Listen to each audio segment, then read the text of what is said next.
dal 2009 che non faccio questa ricetta.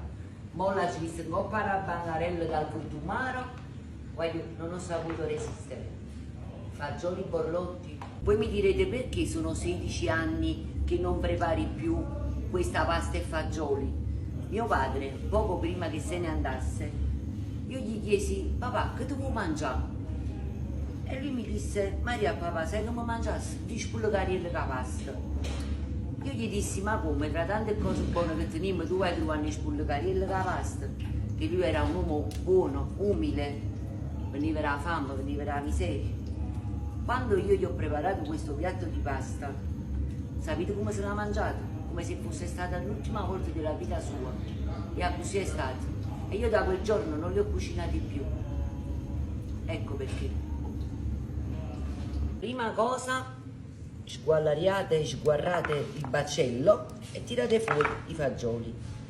Iniziate a pulirli tutti. Nel frattempo che vi pulizzate gli spullucarielli, mettete acqua a bollire sul fuoco, aglio e uogli rinadiel.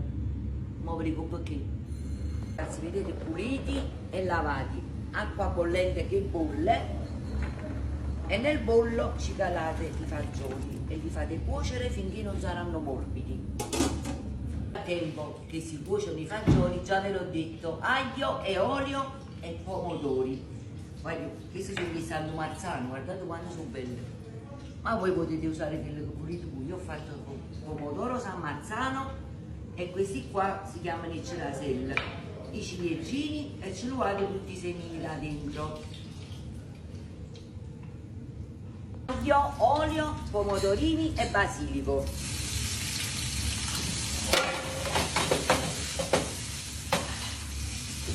Ragazzi, un po' di sale solo nei pomodorini, non mettete il sale nei fagioli.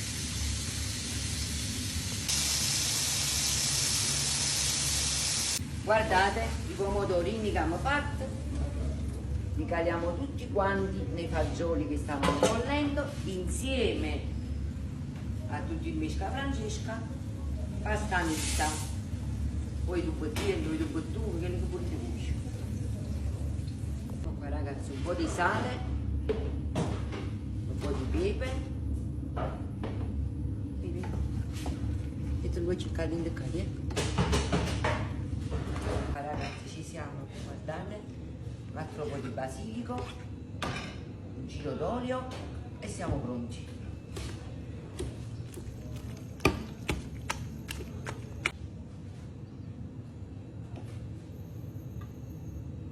Anche voi avete un piatto che vi ricorda i vostri genitori? Scrivete a me nei commenti.